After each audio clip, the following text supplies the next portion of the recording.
Hello, everybody. Welcome to the Foojitsu podcast. What up, man? As a guest today, we have a pretty cool person, a fantastic individual named Wrath. Wrath, Wrath One, wrathmatic, graffiti artist, street artist, vandal, whatever you want to call it. So, one of my first questions will be, what made you start this fantastic set of You know skills? what? I don't know, man. That's a good question. It's just ever since I was a kid, it's like the only thing that ever really called my attention that like made me want to like learn more about it, do it, and stuff like that. And that was probably like at the age of 12, and you don't know much at that age, Yeah, yeah, yeah. So when that's the first thing that kind of like just grabbed me, I just stuck with it, and you know what I mean? Like it's probably been like 13 years later, 14 years later, I'm still out here doing it. So the only thing I've been passionate about it. Yeah. I think that's why I kind of stuck with it. Yeah, You know yeah. what I mean? And so that's the best thing I could say in regards to that. Was there like in a specific moment, like for you to say, like, whoa, I want to do that? Yeah, you know what? There actually was. Just like, well, I got an older sister. So like when I was back in middle school, I was like in sixth grade and she's in eighth grade, and so she would always hang out with a bunch of fools and shit, and I would just look at them, and just I'd be like the little brother, Yeah, yeah, yeah. and then just I would see them, just like everything about them, like the way they would carry themselves, the way they would Yeah, talk. yeah, They would be showing each other like black book yeah. sketches, Yeah, and like, and I would just look at them like, damn, these guys are fucking cool, like I want to be like them. And then after that, like it was the art of it and the culture of it that just kind of just drew me in. But I just looking up to them like, damn, like, yeah. these guys are cool. I want to do what they're doing. But that's about it. when I when I first like started getting familiar into graffiti, like I remember perfectly. I was going towards LA, passing, Yeah, start you start passing Anaheim, That's like where not it's you see at. nothing Yeah, but like the bridges are tagged up. I that's where started it's seeing at, that, man. like, what is that? Yeah, man. And then I started seeing it, and then like I remember like I started like all over the bathroom at like some like McDonald's, and then like you look left and right, there's nothing Everywhere. you see. Yeah, And then man. I started, one of the things that got me my attention for sure, it was like those wall styles, like Definitely. they weren't like legible or anything, Right. but it was more like there's something there, Something like there. there had to be like a lot of time Makes you put feel into that. makes you feel some type of way. But one of the things that I like about your style is that I don't wanna diminish it, Mm-hmm. but it looks like super simple, super legible. Right, But it's right. like I know that I noticed that you put like your 3D like little flares on the Yeah. 3D to make it pop. It doesn't look flat. It looks Right. like It like pops out. it pops out. You have shades. You have shades in between your shades. Yeah. It's What made you choose that style? Oh, it's funny you say that because like I had a good friend of mine. Had a conversation with him. His name's Basic, tattoo artist over there at Oh, I Classic actually Circus. have Yeah. Is this his It's my stats? boy. It's my That boy is too. over at Classic Circus. I don't know why I just remember that conversation I had with him. One time he told me he's just like, I don't know why the doper that artists get, the more simple that their style is. And it took me a while. I thought about it, and it kind of I looked at it and I'm like, you're right, because like being younger, like learning, it's a lot to grasp. When you Yeah. first jump in, like people jump in early, people jump in late, but there's like whole things that you got to understand, like letter structure, color, like flow, and sometimes you don't know where to start. Sometimes people come in trying to get all crazy, and then like after a while you kind of realize like, hey, you don't got to do all that just to have something dope. Yeah, yeah. So I think in that sense, like, yeah, like my shit started getting more simple, but then I started paying more attention to detail, like certain crisp cut lines, Yeah. certain colors on top of certain palettes and stuff like that. And then once I realized that, I was like, yo, like you don't gotta go all out just to have something solid. You know what I Yeah, mean? yeah. And then just eventually my stuff getting more and more simple, and then ultimately now we got to a point where like at least my personal favorite, I'd say it's like a mixture of like old school, old English Yes, I noticed script that. font. Yeah. You know what I mean? Like I have other wild styles, blocks, whatever's, but like my bread and butter is like that script, that Yeah, old English. I've You know what I noticed that mean? like you do like your tees are like pretty. They're like almost like printed out. Yeah. So that's one of the things I liked about it the most is how clean your lines are. Because I noticed a lot of people they focus more. I don't know if it's me because my preference. Mm-hmm. My preference is on piecing or Right, even right. even throws. I love throws. Throws are like the best thing Yeah, ever. dude. That's the thing, because like I have a throwing, but I don't have the illest throw. You know what I Yeah, mean? yeah. And for me, I feel like one of the things I noticed while I was like, developing in my style and everything is that I feel like a lot of people that I like their tags, their throw ups and everything else was shit. Oh, dog, fucking. And I feel like people putting a little bit too much time on one specific thing and I've they don't noticed. wanna like I've they noticed don't that as wanna branch well. out. They'll be like the sickest piecer ever, you know, but they'll have like shitty block letters or shitty Yeah, tags, yeah, or people like they'll just be lettersmiths, you know. That's all they'll do, yeah, but their piecing is trash. You know what I mean? But like I've always felt like it's always good to be well rounded, you know, yeah, and like every little thing, even in the sense of like black booking, you know what I mean? yeah. Like that's one thing that I've noticed now with like the newer generation. They're really Like good. Like Instagram yeah, came in, like fucking that shit kind of threw a lot of shit sideways. But like a lot of people that I know that are like graffiti artists and shit nowadays, they don't black book. Like nobody. yeah. Back in the day, used to just like get together and barbecue and black book It'll be sessions. rare when you have a like don't have black books. Like, Right. and I have black books when I was in high school, but I quit all that shit because Right. I'll give it to someone and I'll never get it Oh, back. dog, you're telling me. So it's like I have bro like 2 or 3 black books that were almost full by people. Mm-hmm. Some people that aren't even here anymore. Right. And Right. it's like I'm never gonna see them again. Gone. Yeah, Someone man. has them or the police has it or something. And that's another reason too. But like I said, like in the sense of being well rounded, you know what I mean? Black booking, you know what I mean? Like piecing, bombing, you know what I Yeah. mean? There's writers who paint but don't get up and bomb. Yeah. There's writers who strictly bomb but don't piece, and it's like there's a lot of different aspects to the whole game. I would consider myself the people that like to piece more like out of like spots than out bombing. But if I am to go out bombing, I always resort to like my throw ups and stuff like that because I feel like tags were more like, Mm-hmm. it's more like anybody will do that, but are you gonna do a throw as big as you? Right, right. You know. But how do you feel about like speaking of the new generation? How do you feel about them with the whole like freaking iPads and stuff like that? I feel like that's cheating. It depends what you're using it for, because like to be able to have something right in front of you with like a full color palette, like you don't gotta go out and buy the color. You don't gotta. You have everything right in front of you, like to sit there and like practice. Yeah. That's that. You know what I mean? We don't have that shit like fucking 10 years ago. I mean, you probably if we had it, we'll probably be on. Right. But what I have seen like on social media is that there are artists who they're like they call themselves like digital graffiti artists. Oh yeah. So they'll take photos of stuff online, or they'll take photos of places, and then they'll go and they'll digitalize it and they'll draw. But that's the only thing they'll do. Yeah. That's one of the things that's more like. I'm not a big fan. You'll see that. The thing about that, you'll see them. They'll have like 15,000, 20,000 followers. Yeah. And it's like, yo, like I don't know how I feel about it, but like to each his own. You know, everybody's their I own feel artist. the same thing about that and this newer also generational like the two artists and stuff like that. They're trying to do that like. Right. They'll just take a picture of a full arm and then they go to the iPad and then they do the outline there and like what happened to the making the stencil, having the stencil placed out there and stuff like that. Like that's one of the things that attract me to graffiti or tattooing and stuff like that. Right. Like, the hard work they have to put in there. Right. But now all these things are getting a lot easier and I feel like I don't know if it's just me because I want it to be harder for myself and making it easy feels lazy.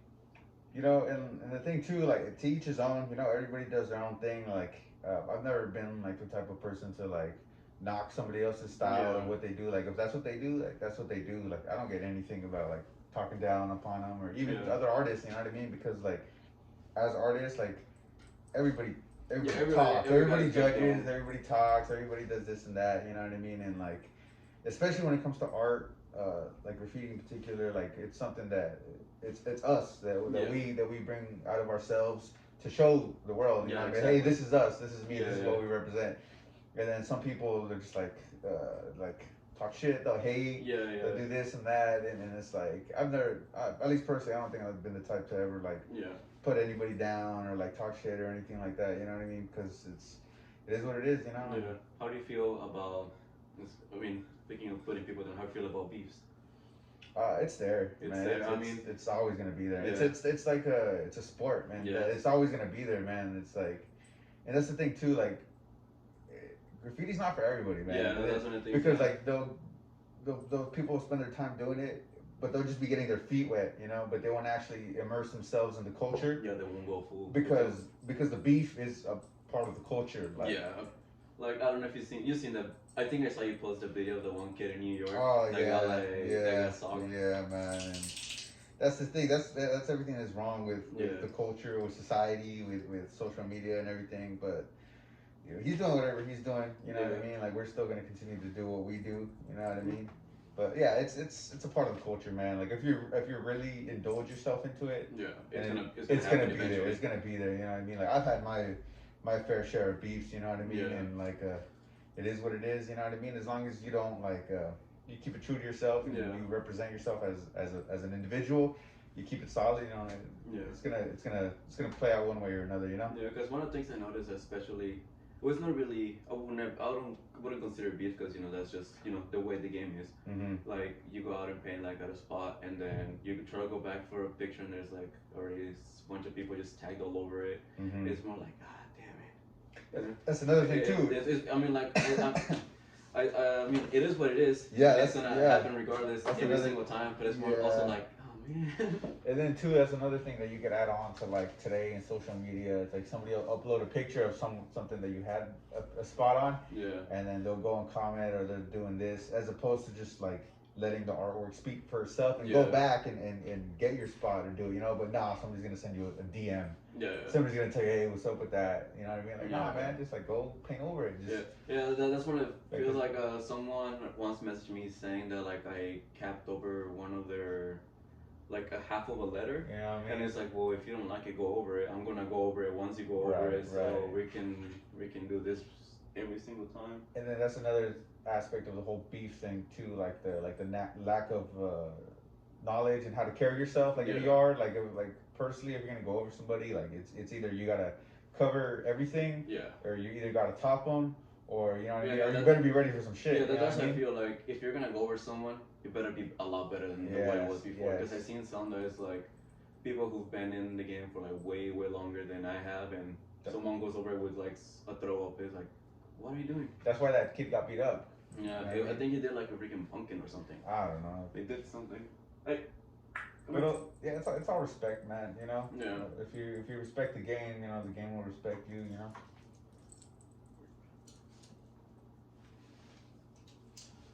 So one of my favorite things that I did ended up finding out is I did find myself learning a lot about myself. Through graffiti or through art in particular? Through graffiti and art, because I wasn't just like into graffiti because I wanted to mix both worlds. You know? Right. Yeah, and if I were to have like a piece, I wanted to have like a cool background. Mm-hmm. You know, like maybe like a tree or something, stuff like that. But, you know, sometimes you can. You can go all the way out, but I seen some really cool pieces. It's like nothing but characters. Like, oh man, that's super sick. Like just characters. Just characters. It just blows your mind. You're like, how the fuck did they do that? Yeah, I now try to do them. They're like, oh man, that's not work. Yeah, you know what I mean. But it's cool because there's that whole different aspect that just blows your fucking mind. Yeah. Like, I always love seeing new things. Like, you think you've seen it all, and then comes an artist with some brand new shit. Yeah. What the fuck is that? Yeah, one of the things I enjoy the most, it's a super unique throw up.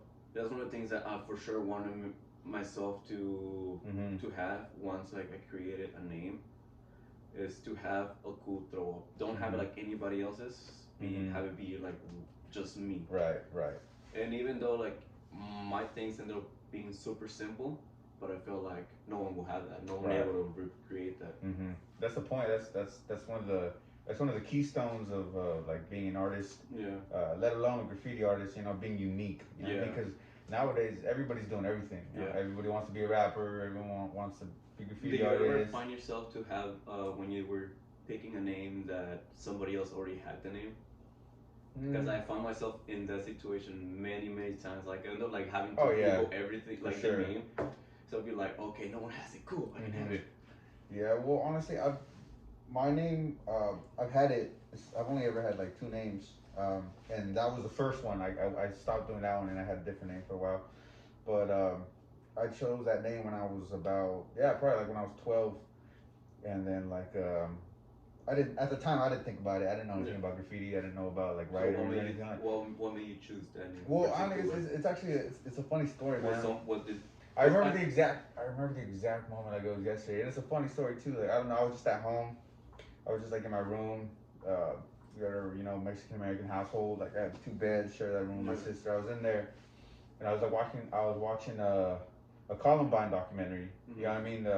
Columbine, Dylan Klebold, they shot up the university, and then basically I was just watching that, like 11, 12 year old watching the documentary on the mass shootings, which is still going on today. But anyways, so the dudes, they went in there, and each one they went in with writing on their shirt. You know what I mean? And so one of them, his name was Dylan Klebold. He went in, and his shirt, his partner's shirt, it stated "Survival of the Fittest," and then his shirt, Dylan Klebold, it said "Wrath." And then just like I was just watching it, and like just big bold letters on the TV, it just said like "Wrath." Yeah. And I don't know, I just in that moment, I just looked at it and I saw it, and I'm just like, what the fuck, like, you know what I mean, like. And then since then, it just stuck with me, and like since back in like middle school, that's what I was writing. That's what I was tagging. I remember one time back in middle school, I got like our science teacher would always see me and my boy just like sketching in our books. One day he ended up like telling on us, and we went to the police liaison's office or whatever. And then I even told him, and he's just like, "This is what you write?" I don't know what the fuck it was in me, but I was like, "Yeah, that's what I write. I write wrath or whatever, you know." And then he's like, "So if I go around and I see this, I'm like, it's gonna be you." And I just told him straight up. I was 12. I wasn't painting. Right. I'm like, I was like, "You're not gonna see it." Yeah, you're not gonna see it. You're not gonna see it. Okay, all right, whatever. Also, they couldn't do anything. You know what I mean? So whatever, let me go, and fucking boom. Like now, like I said, 10+ years later, I'm still doing it. And that's here I am. I feel it. Yeah, because when I chose mine, it was more of a. I feel like mine had to represent something that I wanted to be, It has to. Because it was more like, it wasn't more of a thing, it was more like of an attitude, Because it was like the genre of music, it was more like, it was always like, yeah. It was like nothing but shit, nothing but chaos, and that's pretty much what I wanted. Is that what you were going by, chaos? Oh, that's what I wanted to be, like metal and stuff like that, and then I was more like, okay, it was more like that was the attitude, the metal stuff. It wasn't more like the thing, like the actual object or anything. Yeah. But then I feel like I ended up getting myself into like a stalemate, like I feel like I wasn't advancing. Have you ever felt that way? Yeah, for sure. Like you feel stuck in like one specific place and feel like, oh, I don't feel like I'm getting better. Or right. No, all the time. Like all the times you hit walls. You know what I mean? Where you got to figure out. You got to step back. Yeah. And then the thing about that too, a lot of people hit that and then they just stop. Yeah. Like they just stop. Like I said, it's not for everybody. You know what I mean? There's some people who come. There's people who go. Yeah. There's people who come in late. You know what I mean? There's like you said, as soon as they hit that wall, they stop. You know what I mean? But if you're really passionate about your craft, you're gonna find a way to get past that. Yeah, you're gonna find a way to innovate. You know what I started doing, because I no longer really do it. I just more like on paper and stuff like that. Just because like pretty much jiu-jitsu has taken over my whole life. It's there you go, man. Too much. I'm tired by the end of the night. Right, it's right. like I don't have the energy to fucking do that. Like I already got like manhandled by like 13 dudes. Right. But it was more like what I started doing is more like doing another language. Like doing in Japanese and stuff like that with symbols and stuff like that. Like for me, I was like that like sparked everything back up again. It's like, oh hell yeah, it's here again. Just in regards to that, just like the Japanese, like the writing that they have, like the style that they have, the strokes, like the pen, like that shit's fucking beautiful, dog. Yeah. I've been really like when I started. Like right now, I'm trying to get back into tattooing again, and I only want to do like Japanese style tattoos, like traditional Japanese style tattoos with a traditional way that they're doing it with tabori. Yeah. The stick and poke. Is that what that's called? The tabori? Yeah, it's called it's a tabori. It's a stick and poke. It's a handle made out of wood with actually they weld their own needles. But obviously I'm not gonna learn how to weld my own needles anywhere. That's crazy, dog. But I use they used to use bamboo, but for them to be able to do it like legally nowadays, they have to use like a metal stick, and you have to sanitize it, because if you can't sanitize it, you can sanitize wood because you'll crack. Right. because they have to do it like over like heat or something. Yeah, like or it'll decay or pressure, something. yeah. Right. They just mess up the handle, Mm-hmm. and that's one of the reasons a lot of people did not don't like it or feel iffy about it because Yeah. it's like, you know, they see the wood and it's like, oh well, this thing's supposed to sanitize, you know, and everything's wrapped, Mm-hmm. and you know, there's like a big ass like space from your needle to touching that. Yeah. And a lot of people are like, oh, it hurts more. I'm like, actually, it hurts less. Is that how it works? So, yeah, I would think it hurts more. Yeah, most people think it hurts more, but it's because think about it. The machine, it's going like a billion times an hour. Right. Mm-hmm. And it just cutting. It's going in one spot. It's pretty much like you're getting stabbed multiple times. Mm-hmm. And with the tabor, it's the same thing, but the strokes are deeper and makes the ink stay longer. Mm-hmm. I don't know if you've seen like old pictures of like Japanese people. They still like their tattoos look all crappy, but Mm-hmm. they're still there. Yeah, definitely. And I mean, I done my hands stick and poke, and they're still there. Right. This was with stick and poke, and this was with the machine. That's crazy. You can see the difference. Yeah. And especially finger tattoos are, you know, they'll fade away really easily with the machine. Mm-hmm. That's why most people get them, but then, you know, 5 years later, they're gone. Right, definitely. Or they're fading away. I did some in a friend, my friend Aaliyah. I tattooed her thumb with the machine, and eventually started fading away. With the machine, that was the machine. It was with the machine, and I was like, man, I wish I could have. People ask me all the time, like people I don't know, like, or that I meet, and I'm like, hey, like, you tattoo? And I'm like, nah, just because of my letters. You know what I mean? Just most people like always associate like graffiti with tattooing. Well, for some reason. Just the whole script, Old English in particular. They'll ask me like, nah, I wish, you know. And then like, there's times where I've thought about it. I feel like you will be able to do it because your lines are already clean. Yeah, and like I said, like don't get me wrong, I've always thought about like dibbling, dabbling, you know. But like that's a whole other ball field, dog. It is, but once you start like learning a few things, it's sort of like graffiti, you know. You see like the ball starts rolling on, like, or like I want to learn more. Oh, I want to learn more. Yeah, exactly. But it's more like practice, like learning how to like grab it at first, because like you have it, and then it's like, oh shit, you know, the vibration starts hitting it, and then after like a few, like an hour, then your hand's all like, it feels like buzzing. Right. Because I tattooed one of my friends on his thigh, and after like a while, it was nothing but like fill-ins, and I was like, I had to take a break. My hands were like still like vibrating. I was like, oh man. Right. But I feel like you'll be able to do it. Like I feel like one of the things that messed me up in the beginning, I didn't focus a lot on making a clean sketch. Because after, you know, like you make the sketch, you pass it onto the carbon paper. Right. And then you put in the stencil stuff, like this little like liquid that looks like cum. You put it in whatever. I mean, I'm not gonna lie, it looks like it. All right. I mean, I'm not gonna lie, it looks like it. But yeah, and then like that thing like makes it stay super clean. And then after that, you know, you put a little Vaseline on your sketch, just like a thin coat, so the ink doesn't like splat out everywhere. Because that was the first mistake I made. Like, I didn't put like the Vaseline on the sketch, and when it first pressed in, like all the ink pushes out. Ooh. And then it just turns into a mess. Like, and you wipe it off, and then it's like it gets blurry. It's like nothing but ink all over your sketch. You're like, oh fuck.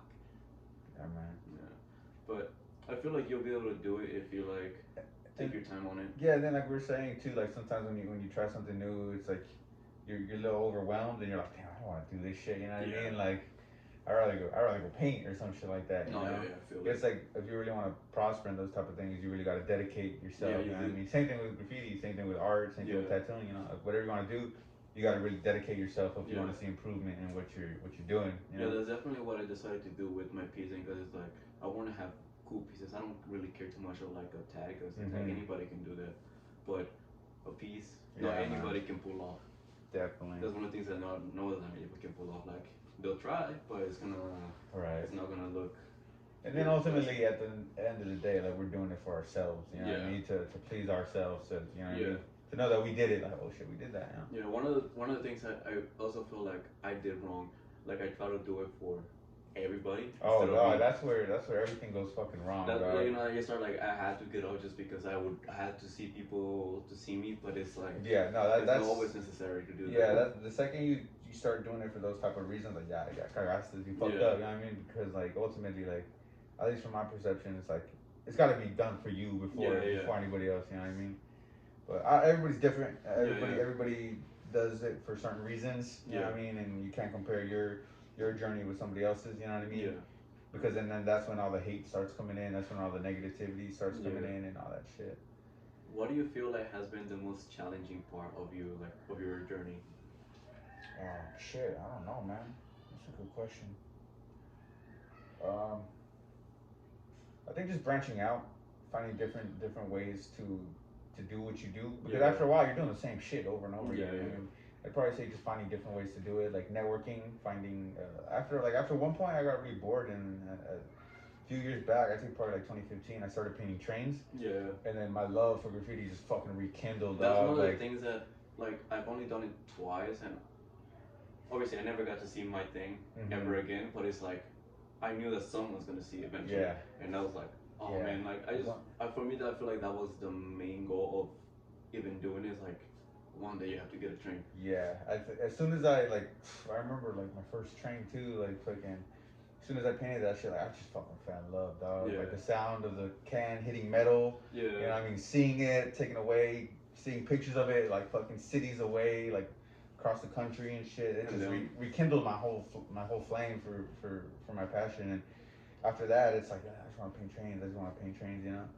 But because there are, like I said, there's people who do certain things. Like there's people who only paint trains. You know yeah, what I yeah, mean? There's people who only paint tunnels. yeah, There's motherfuckers catching billboards. You know what I mean? Like everybody's doing their thing. You know, and yeah. like And there's people who do all three.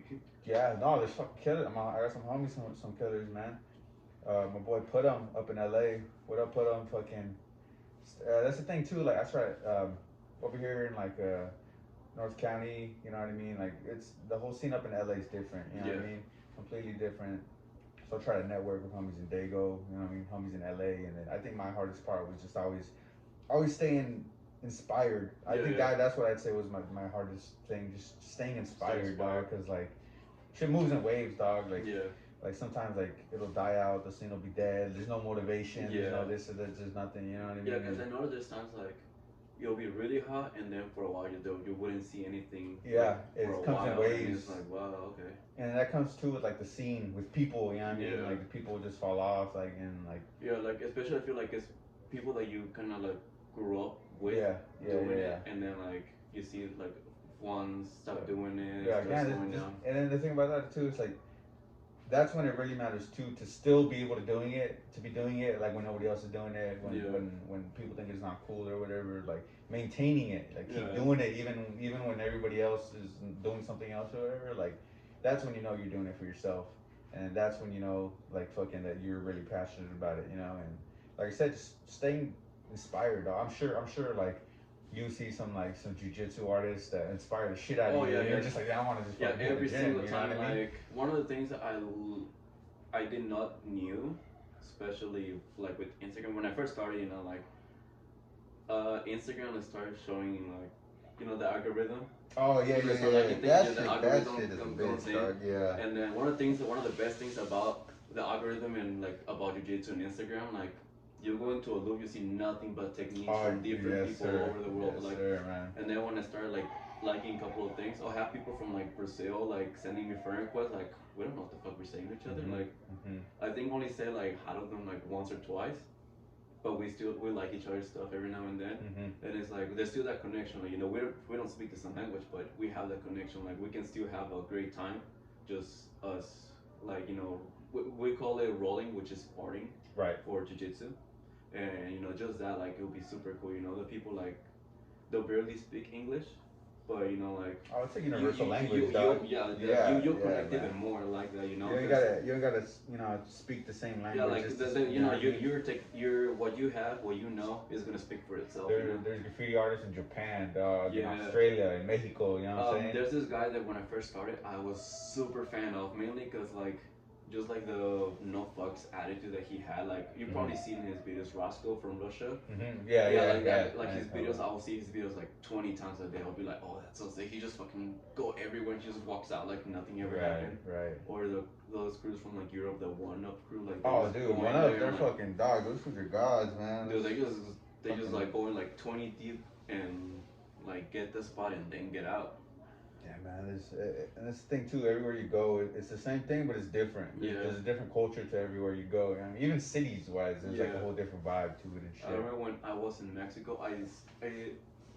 I'm from Mexico, and when I left, it was everything was clean and everything was like that. And then I moved back here in my 6th grade, and then I went to vacation like around my sophomore year, and I was and my first time I got there, everything was like everything looked like LA. Like everything was hit up. I was like, Jesus Christ! Like even like the place where I went to like for my comunismo, the Catholic schools. Yeah, man. Thing, like that thing was hit up like from top to bottom. LA is the hub, man. Damn. The hub for graffiti, and New York. LA, New York. I have yet. Back when 5 Points was up. Oh, dog! Rest in peace, 5 Points, Dude, man. That seriously. shit was crazy. That was a big win for them, man. They won that lawsuit. That shit was a big win for the culture, man. Yeah. But I have yet to travel out to New York. I want to, you know. That's on my bucket list for sure. You know what I mean? But I'm not gonna be out doing no stupid shit like fucking. You know what I mean? Like oh boy, you know.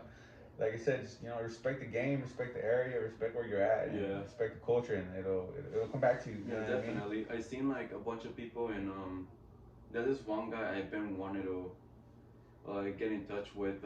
Well, he writes Mako, like up in LA. I think he's from KMS or something like that. Yeah. But yeah, dude, like that was like super cool. Many liked it because he was like into sharks, and he'll do like a lot of shark things, like a lot of shark throws. So like, oh, that's sick, that's unique, you know, like. Yeah. And I've been following that guy for like almost 3 years now. Like every now and then, like. That was a killer. Yeah. Fucking killer, dog. Yeah, like I'll see like that guy like just. He'll do anything. He'll do like random RVs. He'll do like a spot in the street. He'll do a billboard. Right. All in one night. I'll be like, damn, bro, how do you even have the energy for that? That was a killer, dog. Like how do you have the energy for that, man? But some people like people from MSK, like they've just been doing it since ever. Right. That's the only thing they do. And then too, like another thing about it, like there will be artists like that, you know, and then like the ego will just fuck everything up, you know. Like I've never thought highly of myself, dog. I've never even thought that I'm like dope. It wasn't until people started telling me like, hey, your shit's kind of sick, you know. Yeah. But even then, like I still don't think that too highly of myself. You know what I mean? I just do it because it's all I've ever done. You know what I mean? I will tell you that your style is super sick. It's one of the best ones I've seen. It's it's cool. It's there. Yeah, I just like how like simple it looks, but I know it's not. Right. You know, and most people will like probably think the same, but they're not gonna not gonna get to that. Yeah, man. Level, you know. Simplicity is key. I got my wild styles. I got, you know what I mean, the Old English. That's a good thing. Like I said, being able to do different things. You know what I mean, obviously, like with fighting, jiu-jitsu, like the MMA gyms, mixed martial arts. You know what I mean? It's mixed. You know what I mean? You gotta be able to just throw it all. Yeah, in there, like you know? lately I'm not the best at wrestling or takedowns, but one of the things that found myself really helpful is that I try to act like I am, and I'll put like my front leg forward, like trying to baiting them to say like, "Oh, take my leg," and most people won't do it, and then I'll be able to go for a takedown. And a little bluff right there. Yeah, and I'll start like go for more. I've been starting to work more with my takedowns, and then I'm eventually gonna start doing wrestling class because I've been really lagging on that. My bad, Ricky. I'll do wrestling more. I'll do wrestling, but it's more like other times it's like time doesn't line up with me. Right. But it's more like I can probably make time for it. You're gonna make time for what you want to do. Yeah, exactly. I mean? Like I can make time because I also am trying to take MMA classes, and it's not because I'm trying to like be in the cage, but it's more like maybe. Why not? Why not? You might end up loving it. You know what I mean? I might want to take one fight, see how it feels like, but I want to be able to like feel confident. You won't know on my feet, like striking wise, so I can everything else fall. You won't know until you actually get out there. And you might end up loving it and just stick with it. I mean, either way, like I'm gonna have to do it for like a little bit because the first few months is not gonna. It's gonna feel like I'm getting nowhere because that's one of the first things like in jiu-jitsu. Like, well, I feel like my first time I was like the first few months I was doing it, I was just getting my ass kicked left and right. My first real ass kick was by a chick named Molly. Dude, I remember that shit perfectly. Like it was we do there's gi and no gi. You What's know, that? gi is with the kimono, the little jacket, Okay, the yeah, yeah, pajama yeah, looking yeah. thing, and that's what I started doing. Mm-hmm. At a The more traditional, like you're yeah, saying, that's right, more traditional. right. You know, like they're more like judo focus, and you know, more more basic, like using the basics. Right. And I felt like I got to like just like in graffiti, I feel like I got to a stalemate. Like I feel like I wasn't getting any better. And then I decided to go and try out open mat. Open mat's pretty much like anybody from anywhere can come in Mm-hmm. and like you know spar with the people in the gym for free. Oh, most places is free. Some places you might have to pay a fee. Right. And I went to 10th Planet, the ocean side, and then right away I started getting like pressure was heavier. I gotta getting my ass kicked left and right. I was like, oh shit. Changing your environment. Yeah, real it was quick. like okay. I guess I gotta learn all this stuff because they did a lot of like legs, like a lot of leg stuff. They're called leg locks. Yeah. Like there are submissions on your legs. Right. And in more traditional places, they don't really do them, Mm-hmm. especially if you're like white or blue belt, because they are dangerous in a way. But if It'll just snap your shit, no? yeah, you'll snap your like knees and stuff, Ugh. or your ankles and Ugh. stuff like that. What's the worst injury that you've ever had? I know you were telling me Probably something my about your rib. ribs, dude. I mean, like I haven't really had like any bad injuries. It's probably just my rib. Like once I got like I'm all gym, like a guy passed from my legs. He jumped over to my side, which is that's called side control, Mm-hmm.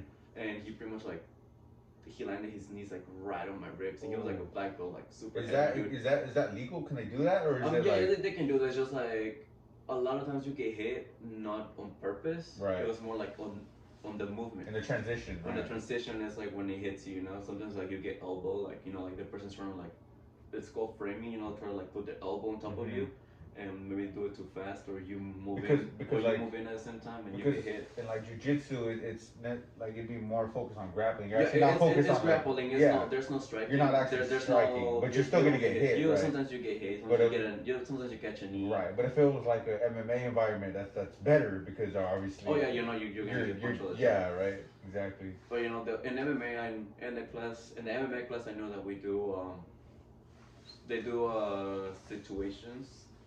I mean, the times I've gone into the class, I've gone into stretch before my class. Mm-hmm. There's the MMA class before, and they'll do like, and I see them do like some positioning training. Like let's say I'm in, your legs are around my legs, and we're gonna work from there. You gotta figure out how to work from there. Right. Or I have your back, and we'll work from there while striking's involved and everything. Mm-hmm. But obviously, you don't fucking go tilt. No, of course. Yeah, you're only focused on getting out of that one Yeah, position, right? Yeah, but in jiu-jitsu is more like techniques do come in place. Because technique is everything. I mean, right?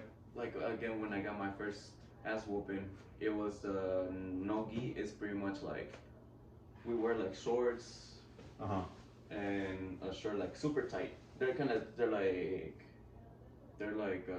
pretty. It's pretty tight clothes. Mm-hmm. But you know you can just go in with shorts and a shirt too. You know it doesn't matter. And it was my first time doing that. And the only difference between gi and no gi is that with the gi you get to grab like the sleeves. You can use that, you can right? grab everything, you know. And with no gi.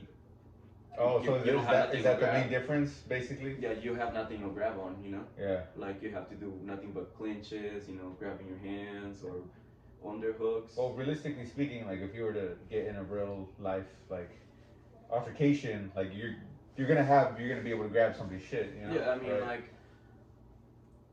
I feel like it also depends more like if let's say if we're like out there like in Alaska or something, we're both gonna have thick ass jackets. Gear. Yeah, so it applies, know, right? It applies, but if we're like out here in California, Oh, most of us are just wearing shirts, and by the time you grab the shirt, it's gonna rip. Yeah, and then by then, motherfuckers are always fucking taking their shirt off. Exactly. If you take the shirt off, well, even better. Mm-hmm. But yeah, like I remember, like I was trying to like pass the chick's legs, and somehow I ended up like around her, like in her guard. Her guard is pretty much like her legs are around my waist, and I forgot what I don't know exactly what I did still to this point. And she said, "Oh, you're not gonna do this to me." That's what she said. And then like I just got flipped over. She fucked your shit up. I got flipped over again, and I just got into like a choke on the back. Oh man, is that the ass kicking you're talking about? Yeah, yeah. And then I just tapped, and then that happened, and it was pretty much just that for like 5 minutes. By the end of class, like I was like shaking. I was like, "Fuck!" Like literally, as soon as I got out the locker room, I puked. Like I puked my lungs. I was like, "Urgh." I was like, "Oh Jesus Christ, I gotta get better." Yeah, man. And then after that, like the next day, I came back, and it was like, "Damn, I gotta fucking get better, or else I'm gonna get my ass kicked by a girl." It's not about how many times you get slammed down. It's about how many times you get up, right? Yeah, yeah. I mean, on this week it's pretty hard. Yeah. You might not get up. It'll take a while, but you still gotta get up at one point, right? Yeah, and I did like, and then when I was getting my ass kicked at 10th Planet, it was like a lot of like leg locks and stuff like that. And then I decided to take initiative and learn that stuff as well through videos and stuff like that. And I noticed that and some people did not appreciate the fact that I was doing that, you know? Doing what? Like leg locks and stuff like that. Because there's this one move called the heel hook, and you pretty much just grab the person's heel. It's here. Mm-hmm. It's strapped around the armpit, and the heel exposed. So you grab your wrist is sitting on your wrist. So you pull it this way while your legs are crossed, and that pretty much stretches out the knee. Oh. Yeah, a lot of people think it's the ankle, but it's your knee that blows out. And some people say that you don't really feel it once it snaps. It just snaps, you know. Yeah, you don't realize it till you're. Yeah, that's one of the reasons some places don't teach their white belts or blue belts, because they're gonna fucking go full tilt. They're gonna do it. They're gonna go full tilt. But in our gym, fucking the kids are doing it. The kids are doing leg locks, but it's more like they teach them how to do them, how to get out, how to defend them, and everything.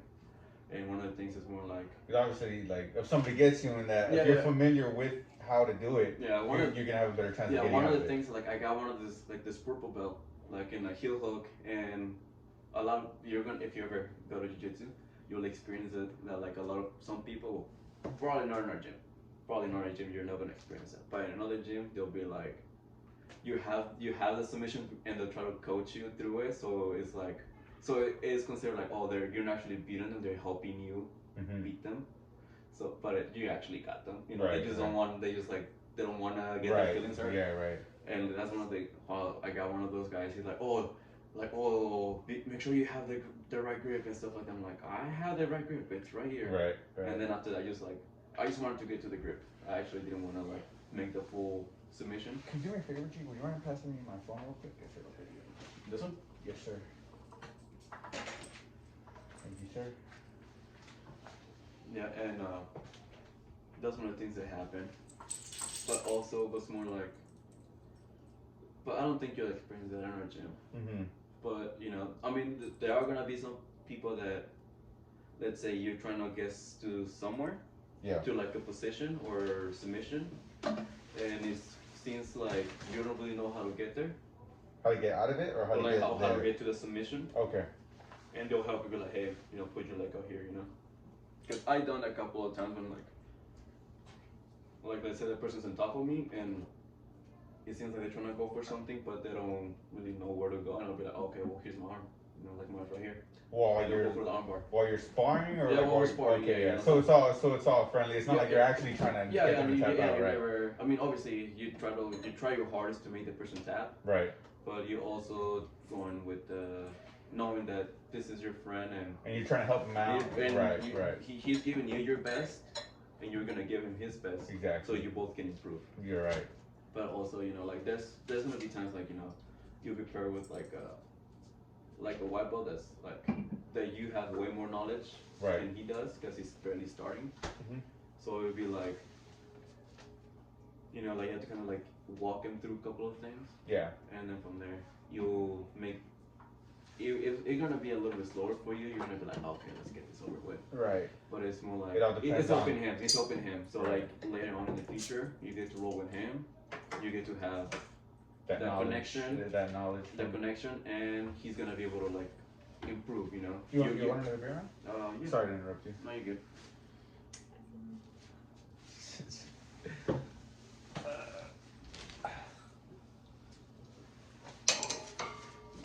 dope, though, man. It's But dope. yeah, that's one of the things I feel like that definitely helped me in jiu-jitsu. It was more like looking at everybody and taking everybody's advice to heart.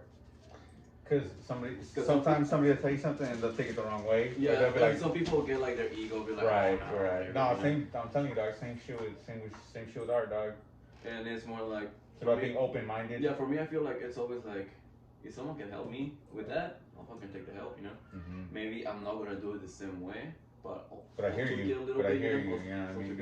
You acknowledge it. You know what I mean? Yeah, because even like in jiu-jitsu, like you kind of have to take inspiration from everybody. Mm-hmm. It's just like you might be able to have the move, but that person might be doing it better. Right, you know? right. Because I've been working on this one technique. It's pretty much called an arm triangle. You pretty much have the person's arm like this, and you have your arms around like the person like this. But it's from the bottom. In most cases, the person will do it from the top. You know, they'll push the arm this way, and they'll come in like this, trying to put pressure, and that creates a choke. But I've been doing it from the bottom. So it's like the person was on top of me. They're like, oh, they think they're getting somewhere. Because they're on top, obviously. Yeah, I think I've seen that before actually in fighting when they just fucking get them. Yeah. Because they're on top of them and then they're fucked basically. Yeah, and I started like I saw this person do it because I would just let the arm stand out, and then one of the ways to defend it is by extending your arm out and doing this. Because you're putting your arm pressure out while the person's trying to going forward, and you're pretty much moving their head, and their head is what's making the choke. Right. And what I saw this person doing is they grab their hand while it was bended. So it'll pretty much be like this. Yeah, I've seen that. So like I picked that up from this person, someone in Instagram, and like it was like real, you know, like right, you go through like the little reels thing and you just those shits are new, the reels, dog. Fucking remember back when Instagram was just like just pictures? It was a little camera, now they got reels, lives, fucking the stories, just like Snapchat. So and so mentioned you. No, you fucking did it. Social media, but like it's cool though because obviously like you said, like you're learning stuff, you know. Yeah, you do learn things, and then, I mean you also learn from like YouTube and stuff like that. You learn anything on YouTube now. Yeah, honestly, that's why I learned to do like a lot of woodwork. Yeah, man, definitely. From this guy like Modern Bills, like he does like all DIY stuff. So like I just been learning from that guy, just like how to make shelves and stuff like that, make a table. I got an uncle like that. Anything in the house that fixes, like he comes over and he fixes it. Yeah. Straight from fucking YouTube. I don't know. My brain doesn't work like that. A lot of it's more like seeing the video that catches your attention because I've seen a bunch of. You're like, oh shit, if that happens, cool. Yeah. And sometimes like the person like speaks a little bit better, or like they have like a more into you can like they feel like there's the way they're speaking. Somebody in a monotone, like I don't want to learn from this dude. Yeah, like, I remember if you seen like if you yeah. clicked on some videos or like you clicked on the video and it's like an Indian guy, with the two Indian kids building the homes. Have you seen those? I love those. You seen those? Yes, I love those. Those shits are badass. Oh no, it's like Indian accent computer. It's a computer speaking. They got like a shitty ass speaker. Like you can't even it's echoing in the room. Yeah. Like it's not even like a person. It's like a computer speaking. But through like they're typing it. Yeah, they're typing in. It's like this is what this is, and you feel like, oh yeah, I don't want to watch that. I don't want to watch it. Yeah. But then there'll be like people that like that guy from Modern Bills. I think his name's something Montgomery. Like some white dude. Like he just speaks. He's like, hey, you know, like he's. I'm saying all like excited and stuff. I'm like, oh, okay. It makes me wanna. Yeah, I like that. But like I said too, like you gotta have like your brain's gotta work. Like I can't like. Oh yeah. I'm very like if I'm learning something new, like I gotta have somebody in front of me like telling me like. You, yeah, I mean like that's just how my brain works. That's how I feel like about certain things. Other things that like, especially like learning about animals and stuff like that. Like this guy, Chandler from Wildlife. He works with venomous snakes. It's actually one of his snakes. That's actually badass snake. My cousin, he was doing a little bit of snake breeding for a little bit. Yeah, dude, that's just like super interesting. I mean, like you see my Instagram's nothing but reptiles most of the time. I went over to his house one time and like he gave me the snake to hold, and like I feel like that shit was just reading my fucking soul, dog. Like I don't know, man. The only snake that have ever made me feel that way, it's the king cobra.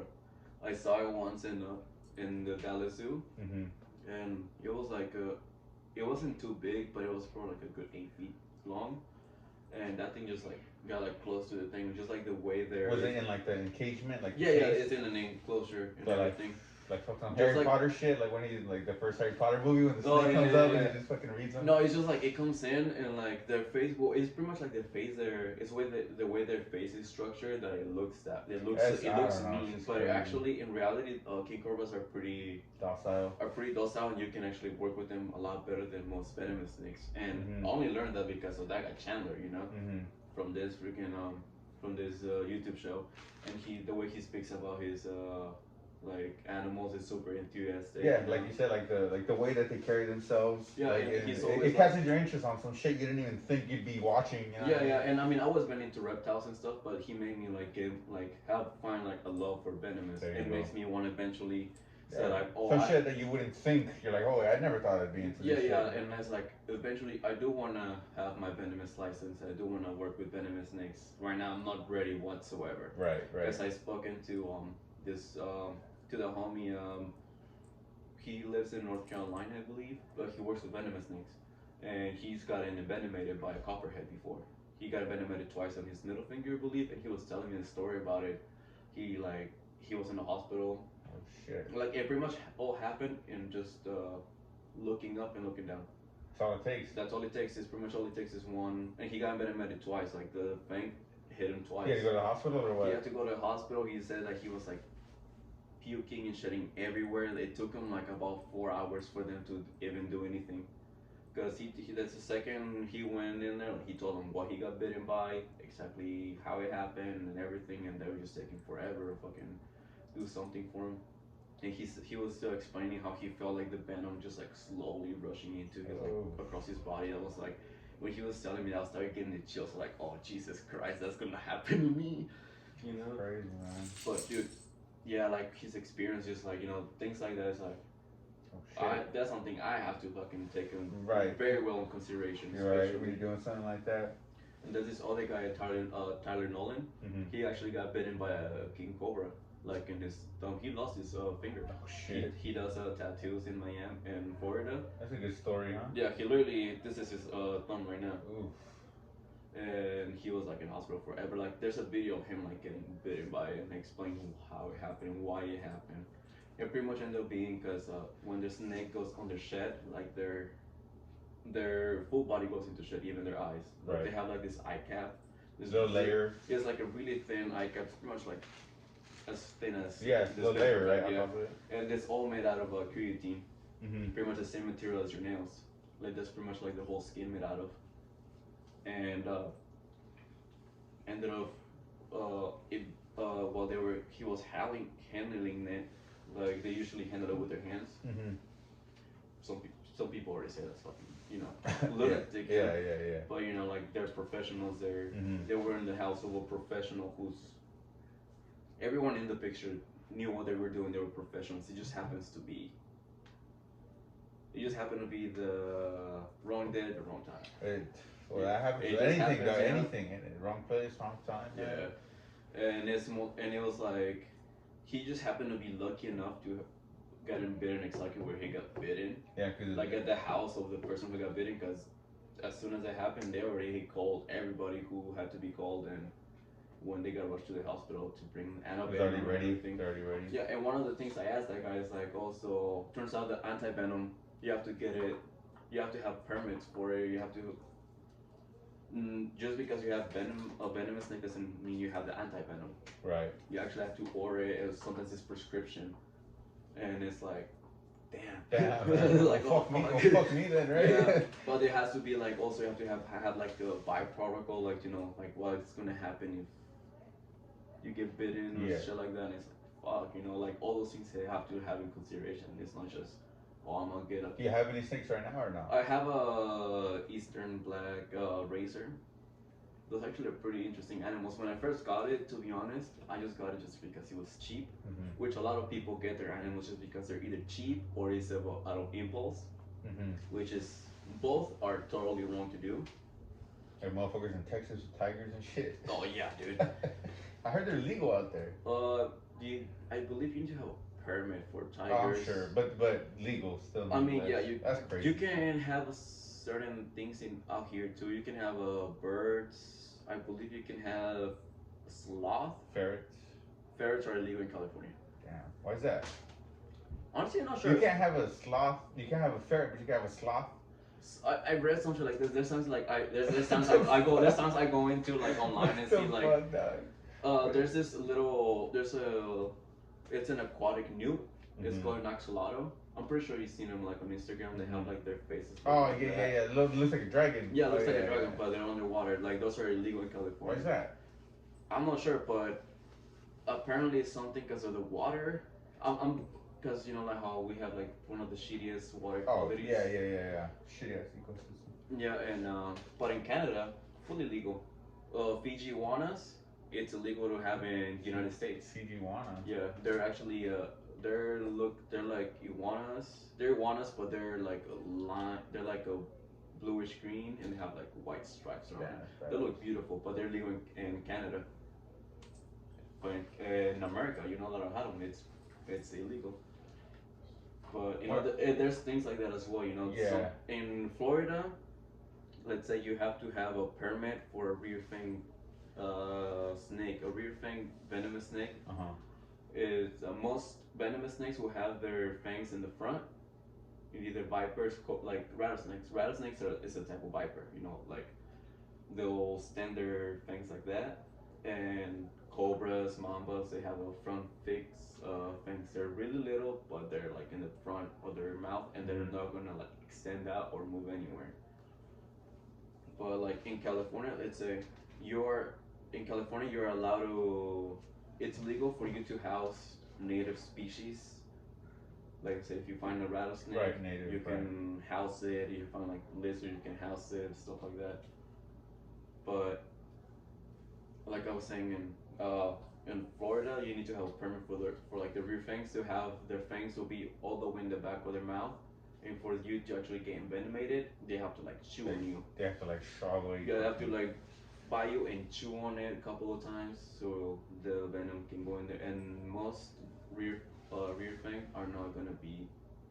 They're not gonna be harmful for you. You might feel like swollen or something like that. But here in California, you can just buy it off the. It's different where you go. Yeah, man. Yeah, I had a Asian vine snake, which is a rear fang venomous, and they only eat lizards and stuff like that, you know. So also not all snakes just eat rats, you know. Right.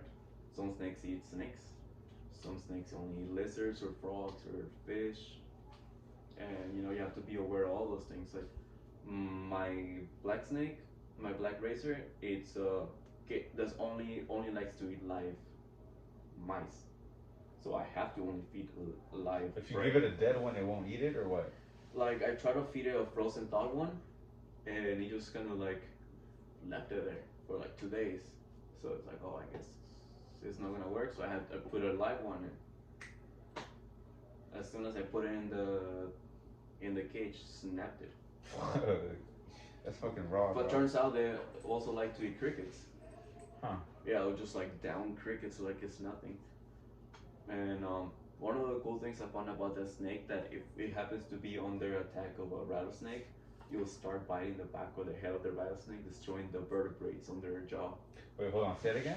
Like the black racer, if it happens to be like getting attacked by a rattlesnake, you'll end up biting the. So that's one snake attacking another snake, right? Yeah. Like it'll bite the back of their head, like they're destroying their membranes, so it's not able to open the jaw anymore. So it's fucking dry. Yeah. And that's like the snake over time learning how to combat itself against certain prey, right? I'm pretty sure that happened over right. like their evolution of time. But yeah, like my snake is not that big. It's like this big, and that snake. It's a type of colubrid.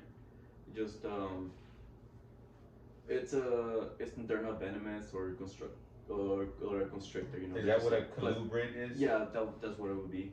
It's not it doesn't constrict their prey or envenomate it.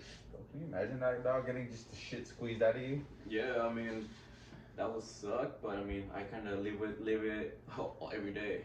Again, Oh, like, with that, yeah, you know, that it's makes close sense. enough. Damn, I never even thought of that correlation right there. Yeah. But damn. I mean, like my coach, shout out to Gio Martinez, uh, my head coach. I roll with him, and it was literally like anything I'll do, he just do this and catch me in a guillotine every single time. I was like, what the fuck? You know, I'll feel like I'll move somewhere and then just catch my neck. A skill. That's all skill, man. There's a video of him, like a really famous video of him, like taking down this tall ass dude. He was from Ghana. I think he's like 6 foot something. And Big boy. He was like he beat him. He probably overweight him by like a good like 70 pounds. He took him out in like less than 2 minutes. He did like when Kimbo Slice got knocked out by that little Asian dude. Oh yeah. You see that one? Oh man, that experiment was quite a fun one. Rest in peace, Kimbo Slice, man. That's Jorge Masvidal got famous. Who? Jorge Masvidal, the UFC fighter, the guy that holds the baddest motherfucker title now, the guy that looks like Jesus. Is that an actual title? Baddest motherfucker? Yeah, that's BMF, baddest motherfucker. Okay, man, whatever works. Yeah, he fought it against Nate Diaz, and he kind of whooped his ass. Yeah, but Nate Diaz is a slow starter, so you know many people say, oh, you know, they ended the fight because of a cut. Yeah. So it was more like, I guess that was it, you know. But it'll be cool if they're running back and in a place where they're not gonna stop a cut. In a dark alley at night. Yeah, exactly. Something like that, you know. Dim lit alley, you know what I mean? On a Saturday night. Yeah, no, but I mean that guy's a really good fighter. I'm a big fan of his. I don't know if you ever seen the flying knee knockout that he did. Oh, I think so. I think I saw. Yeah, it was like less than like 5 seconds. Dude. Like he just runs across the octagon, and the guy like the other guy Ben Askren, he was gonna go for a takedown, like a double leg, grab his legs and take him down. Nope. But he knew he was gonna do that, so he's going right with the knee, like a right flying knee. You seen the ones where they jump off the fence? They'll do a little spin and knock them out, dog. Oh, there's actually you're talking about Showtime Pettis. Yes. He actually fought that guy twice and beat his ass twice. That was one of the sickest fights, dude. He was like, it was. Yeah, that must suck, dog. Getting your ass kicked by the same person twice. Yeah, I mean, that happens. Yeah, I've fought the same person twice before, but it wasn't like that. Yeah, I didn't get my ass kicked. Yeah, I mean, one time he got me. The second time, you know, I got. Yeah, no third time. But that's street fighting. That's different. Yeah. That's not professional jiu-jitsu, martial arts. Yeah, one of the things I never understood. Well, the only few times I've ever been in a fight, I always am taking the person down, and I hate motherfuckers who are like, oh, let him get up. Like, motherfucker, it's a street fight. Yeah. How many street fights have you been in? Probably like good street fights, probably like 3 or 4. Okay. And how was that for you? The first time I was kind of forced into it. You're always forced into it. I got forced into it and ended up getting jumped. So people don't know how to take losses nowadays, though. Yeah. You know, like I was going out with a guy and then like 2 other fools started going in the bottom, so it was just more like you know. And that's how I actually almost ended up joining a gang, because you know it's more like I was in middle school, so it's like you know. Like I had to be people that were gonna have my back, and ended up actually turning that for graffiti, and then they were getting mad at me for that. So I was like, okay, you guys are my friends. Dog, I remember when I was in high school, like the homies, they would like make the little homies fight each other just to kick it. And like, I never had to do it, but I would see them like hey, you fools are gonna fight today. I'm like, what the fuck? Yeah. You know what I mean? Like I remember the trouble made me do that once. I was like, what the fuck are you talking? I'm not gonna do that. Yeah, but motherfuckers out here doing it, dog. Yeah, but like they don't know any better. Yeah. You know what I mean? Like, a lot of the times it's just like to fit in or just to fit in. Like, I remember like when that ain't right. Yeah, when I was trying to like join the gang and shit, it was like they had this shit like called like a meeting and shit like that. Like it pretty much is like, oh, they just get to kick your ass. And I was like, for real, what the fuck? I remember like some guy tried to like kick me in the butt, and I was like, yo, what the fuck? That's what it was though. And it was like, and then after like, you know, once I started getting more into graffiti, and we're like, what the fuck am I'm I gonna doing do out that here? shit, You know, dog, it's yeah. just stupid.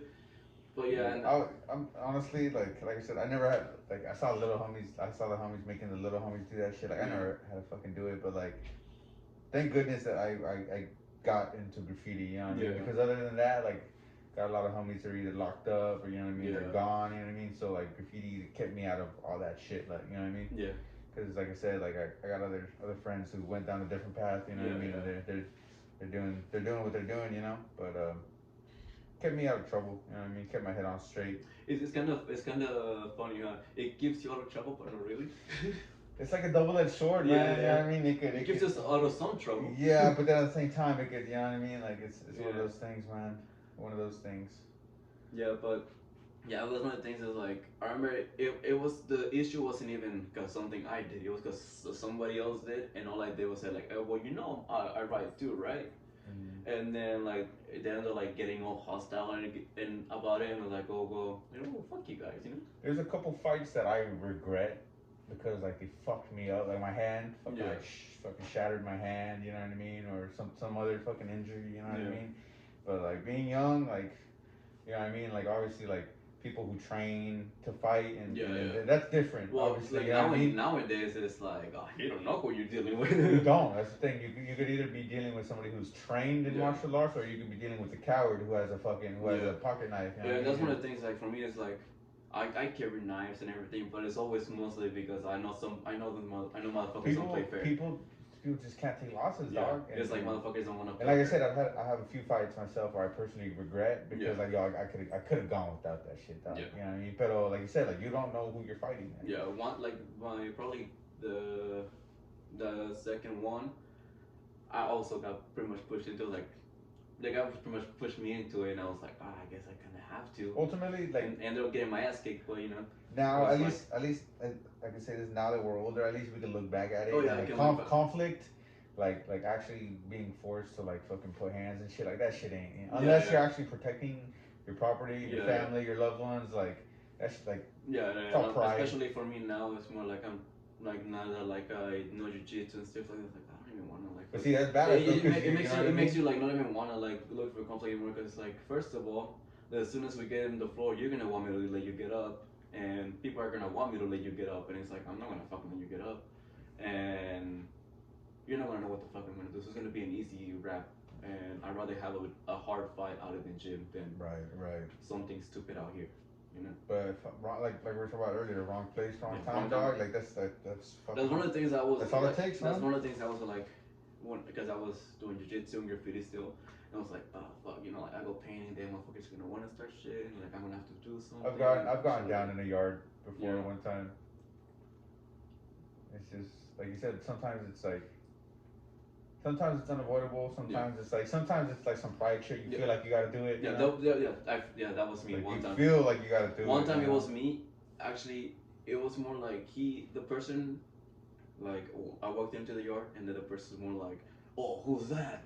And I'm like, motherfucker, this is my fucking yard, you know, like, like it pretty much was my yard because I was the only one painting in there. The only reason he was there is because I told the person he was with where he was at. No, I told him how to get there.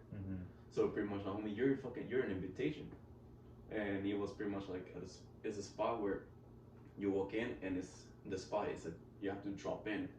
There's no way out, but you climbing back up. So I told him, motherfucker, you really want me to go down there? You're not gonna get back up. You're not gonna get out. You know. What happened? But you know, and then he's like, oh yeah, my bad, this and that. Like, well, don't fucking say my bad. I know what the fuck you're talking to, bro. Like, I could be somebody else who can just fucking shoot you right there and just get out. What movie is that? With fucking I think this is Samuel L. Jackson, the one with the I don't know what movie that is. Where the dude shoots him in the needle. And then he's painting 187? 187, and then homie's fucking painting, and then he works up with that finger, yeah. And then that dude's painting in the alley, and then he's, Yeah. oh, I can buff it. Oh yeah. And it's fuck my PO's calling me, you know. Yeah, and it's shit like that too, you know. Yeah, Just man. motherfuckers who just wanna like cause trouble just to cause trouble. Yeah, man. But for me, like one of the reasons I liked it because it was more like about the art, you know. It's like yeah. you what you bring to the table, it's right there. Yes, for And sure. if you're about it, if you're like, people like your shit, they're gonna like it. They're gonna tell you like it. If not, Mm-hmm. they're gonna also let you know. Because I have people also tell me like, oh, it was always constructive criticism. Like, hey, maybe you wanna fix Right. that letter. Looks kind of like shit. And we're like, okay, yeah, I guess I might have to fix it. Maybe. You know, there's times like I feel like if there's things like that, we're like, yeah, no, I'll look into it, and then if I feel like it does need to be changed, then like I'll change it a little bit. Right. One person actually did told me to start doing those little like outlines after your 3D. Just to make it look more like just to make it pop out. Like that, like an outer outline. Yeah, like an outer outline, Yeah. just to circle around everything that you did. Like someone told me to do that, just to make it look like pop out more, and I started doing it, and I'm like, oh yeah, I guess he was right. Mm-hmm. You gotta try it before you knock it. Yeah. I tried it once and like, oh, I liked it. Ended up doing it ever since. Do a little force field on it too. Yeah. Boom, boom, boom.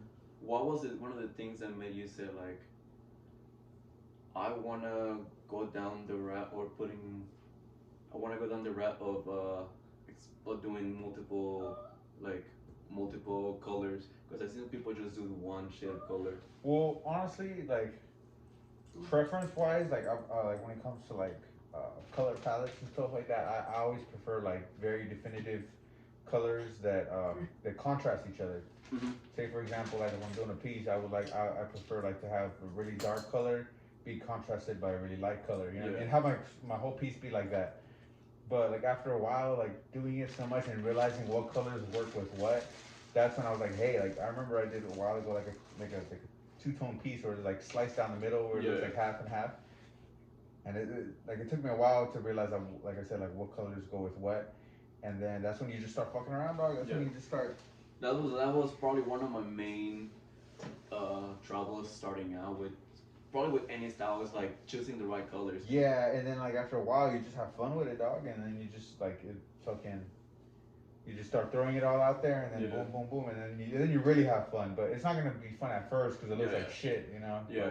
You keep doing it long enough, and you're like, oh shit, like boom, boom, boom. Do you prefer to use all those tips, or are you one of those guys who's like, oh fuck, all stock tip? For a while, I was doing the whole stock tip. I feel like it's better to start off doing stock tips. You know what I mean? Because like nowadays people come in and you get the right like people start control and everything. People start painting graffiti like with the new cans that we have, like with like, adapters. Like I remember when I started painting, like we didn't have adapters. Me neither. Yeah. But yeah, for a while I started doing stock tip. I even stayed with it for a while. I remember someone told me to if I wanted fucking tips to make my tips. A lot of people did that too. Yeah, like to get like a needle, like heat it up and put it on the hole, like to make it bigger, or to get car, like the things for the cars. Yeah. Use those. I mean, like if I have an adapter, like I'm gonna use it. Yeah. Because obviously the quality's better, But if I don't, like, I'm not gonna make an excuse because there are some people like, oh, I don't paint stock tips, or I don't paint Rusto, like.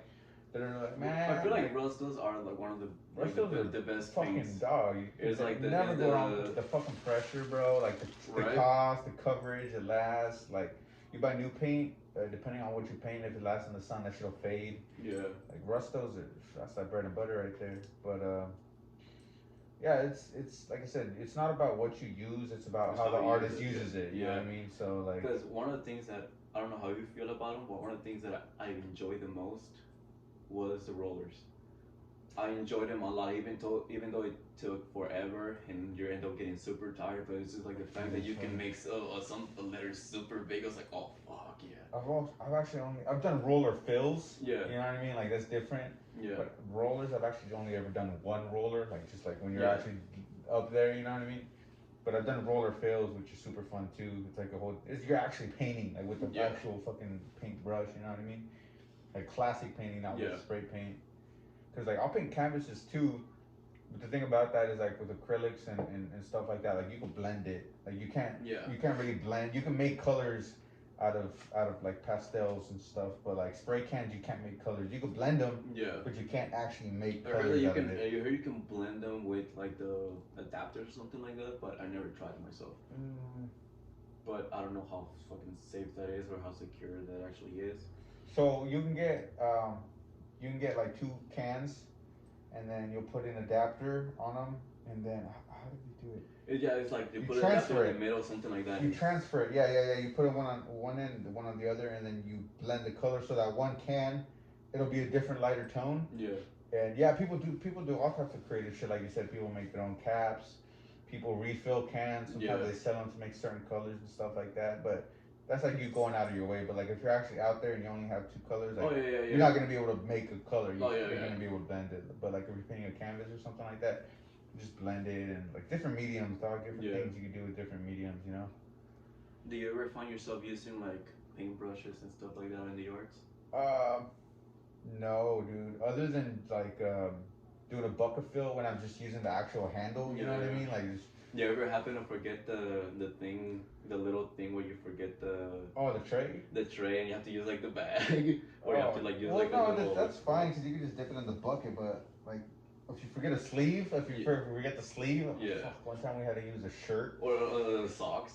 Oh, I've I've never socks- used a I sock. used my socks before. We used a shirt, and that shit's shitty as hell. You fucking wrap the Everything hand- just gets sucked in. Yeah, nah, it's shitty, man. But I mean, you gotta start running out of buff. You gotta pee in the bucket and, Yeah, then I know mix that. it, and then just fucking. Yeah, I done that. Like the first time I showed my friend how to do it, he's like, "What the fuck are you doing?" Hey, Like, dog, leave you gotta do what you gotta do. Yeah, man. I told him you Yeah. gotta leave a little piece of yourself in every wall, man. Honestly, yeah, man. But it's like it was more like it's really good for running out.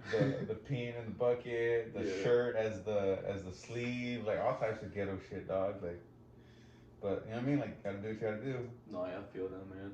Guys make good stories too. You know what I mean? Yeah, I feel like those are like one of the best stories. Like shit, you have to pull out of your ass just to like make it work. You gotta shit at the yard, so you rip off the sleeves, Yeah. like use a I sock. remember one time like me and my friend found a like just like a tray full of like bucket paint and like two cans, and we already had paint and the cans. I was like, oh dude, we're fucking on tonight. We literally crashed the whole yard, everything. We just went over everything, and we just put our names like rollers, throw ups, all the rollers, pieces.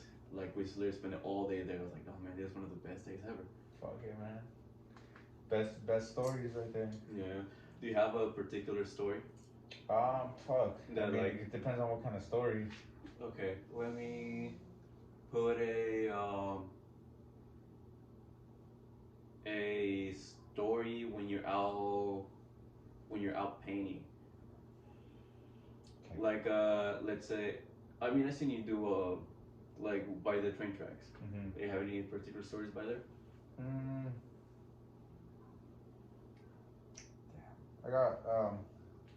I got one. It was you know, like every night and then like towards midnight they have like the truck passing by. Yeah. I didn't check the time, and the guy was passing by. He had to get out, and I jumped the fence, but my shirt got stuck, and I just pulled, ended up ripping a huge fucking like half of my shirt, and then I just went home and I got so much shit, got so much shirt. I was like, oh man, like I literally didn't have an excuse on what happened to my shirt. Right. But that was probably one of my closest like calls that ever happened. I got popped once. Long story short, I was like wrong place, wrong time. I was going through some stuff at the time, so I had a lot of bad energy going on around me. Like it could have easily been avoided. You know what I mean? I could have easily have said something. You know what I mean? I went out with some friends, went to go train yard, went to go paint it. Long story short, like I was painting with my headphones, but I fucked up, you know. And then two of my homies, two of my boys, they were like down the yard and they were painting.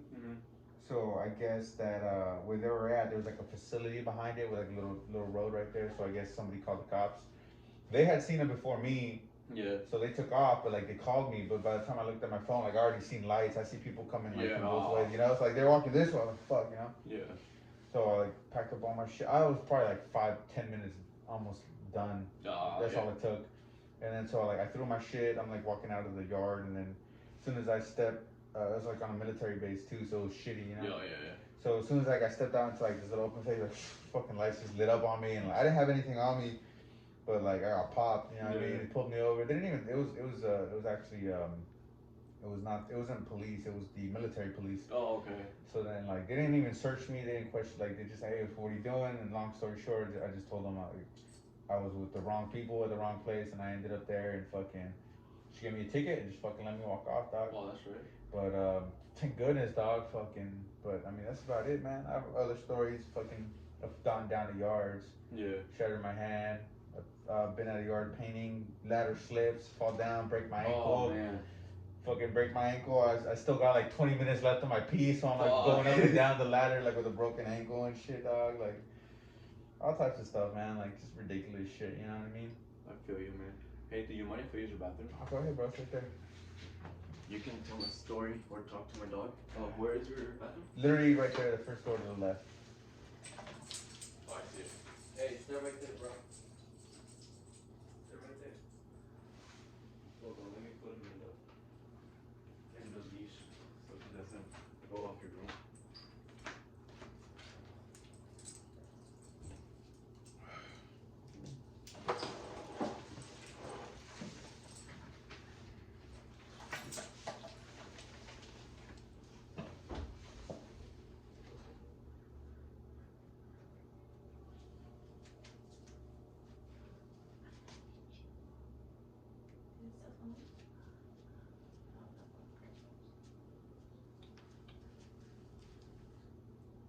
You want to press pause on there?